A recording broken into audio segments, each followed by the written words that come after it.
songs bring a smile, some songs bring a cheer, like this song called a ballad about the son of a pioneer. Okay folks, the next point of interest I'd like to call to your attention is the beautiful Bonita Springs Central Park here. It's known as Riverside Park, and it's got a band shell, and I would call it an events park, and that the city does all of their events here, and at times there's thousands of people here.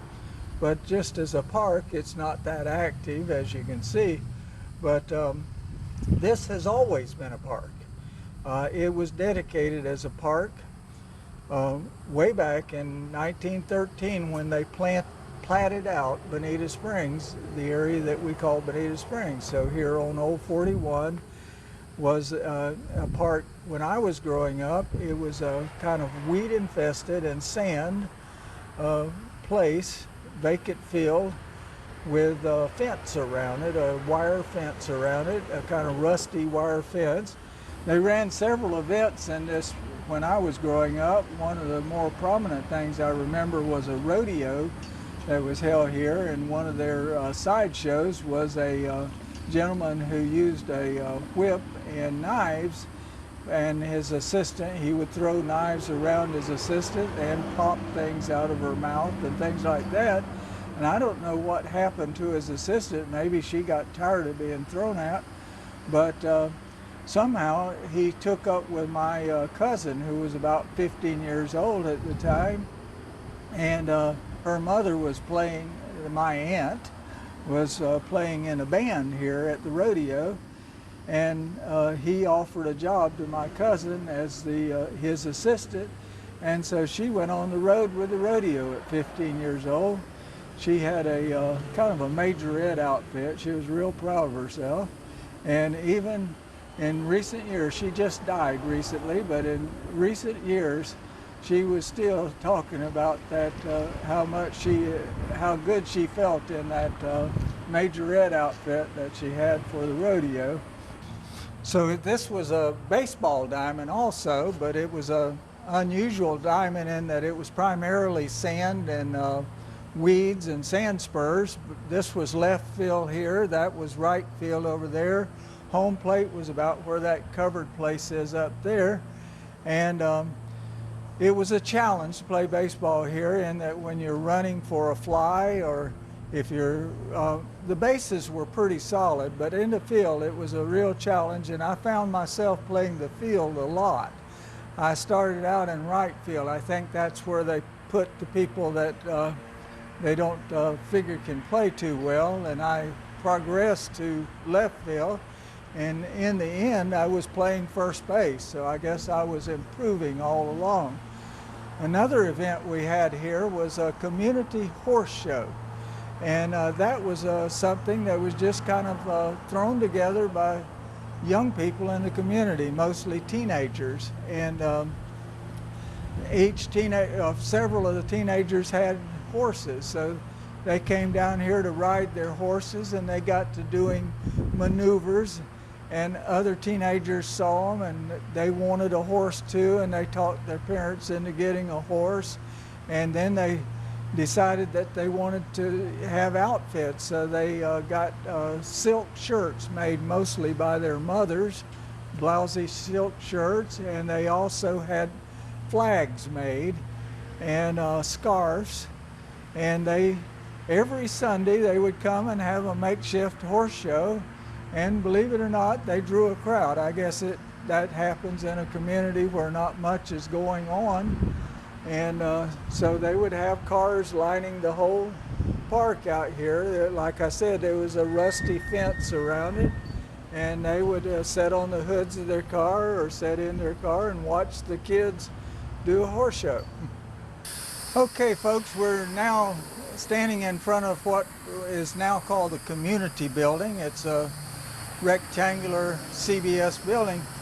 This building is of no historic significance. It was built in '63 while I was in the military, and it's actually approaching the end of its life, I think, according to some city thoughts of the whole area.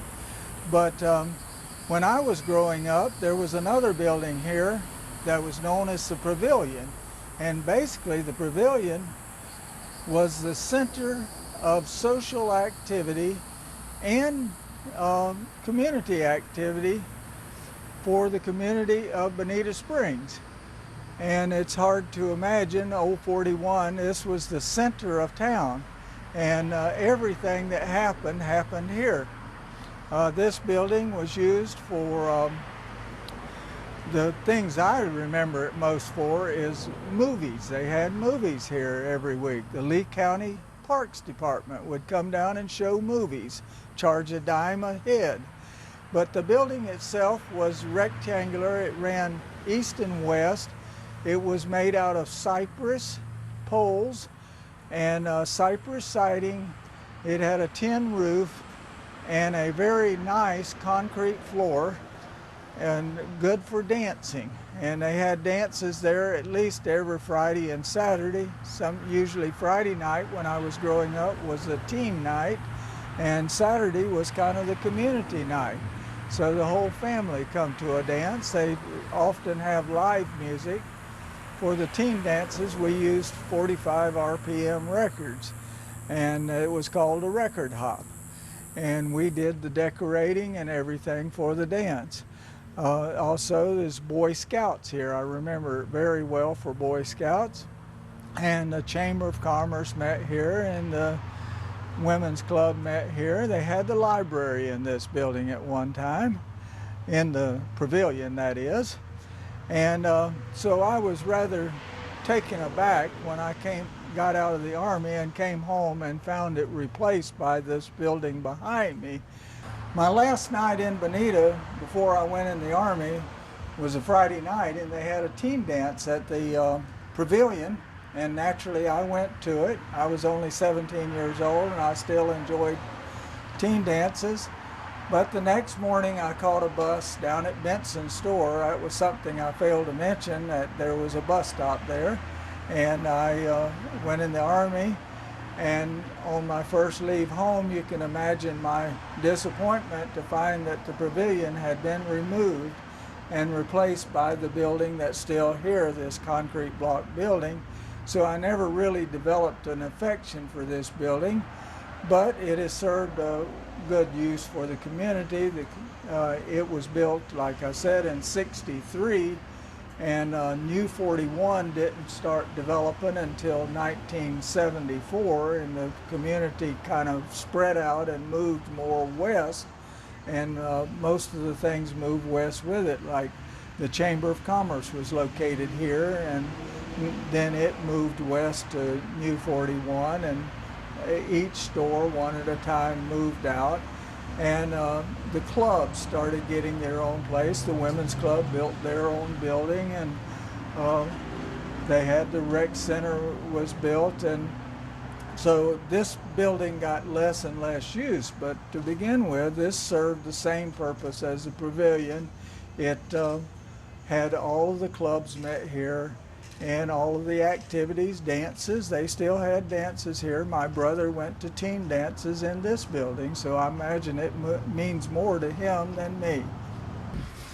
Okay, now we're right next to the community hall, and we're at a location of a very significant part of Bonita Springs. It's a tree, and it's been here for quite a long time. It's kind of a symbol of Bonita Springs. Many people use it as a logo. It's called simply the banyan tree. And what's significant about it is that one of our prominent citizens, Cordell Smith, who we'll talk a little more about at another or later time, because we'll be looking at his home, but he planted this tree in 1921. He transplanted it, I should say. It was located down towards the beach road, and he and another gentleman went down with a wheelbarrow and brought it up here from the Bonita Beach Road as a little sapling and planted it probably a very considerable distance from the building, but now it has to be trimmed regularly to keep it from shadowing the building or possibly threatening the building. It has some berries it drops and such as that. It's been changed to the point that they don't encourage people to climb in the tree, or they don't have benches under the tree like they used to when I was growing up.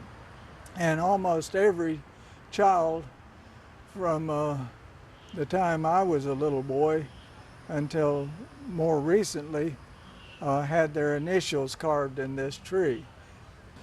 Okay, I'd like to call your attention to the building across the street here. It's a rather unique looking two-story structure, and currently it's used as a beauty shop and has been for quite a number of years. When I was growing up, it was a grocery store. It was not the along the line of Benson's or Lawhorn's. It wasn't a place you would shop for as much groceries. It was more along the line of a quick shop. And it was ran by Mr. Hendren. We called him Pop Hendren, and it was Pop Hendren's Grocery. And before that, it had been a diner, and then before that, it had been a rooming house. And my father, or his parents, my grandparents, the one who built the Liles Hotel, lived there for a period. I'm just guessing, I don't really know this for a fact, but I'm guessing they lived there while they were building the Liles Hotel, because they had sold their home and did not have a home at that time. And so maybe they were staying there for that. But they were there in the 26 hurricane, and they were going to ride the hurricane out in that building, but they got a little worried at a concrete block structure, so they came across the street to my grandfather's in-laws and stayed in that house through most of the storm. My mother was in that same storm, and they were living over off of Pennsylvania Avenue at the time, and actually, ironically, they came to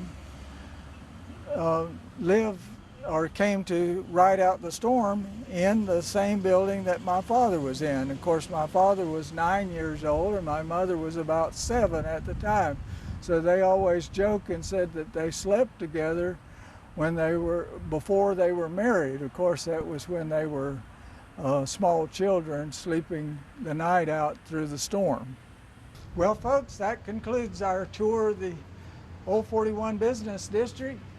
I'm Byron Liles. See you next time. Unique, God-fearing man, a deep thinker, quiet and thoughtful, was also strong and powerful. Not just a good man, but a real man, a real man, a real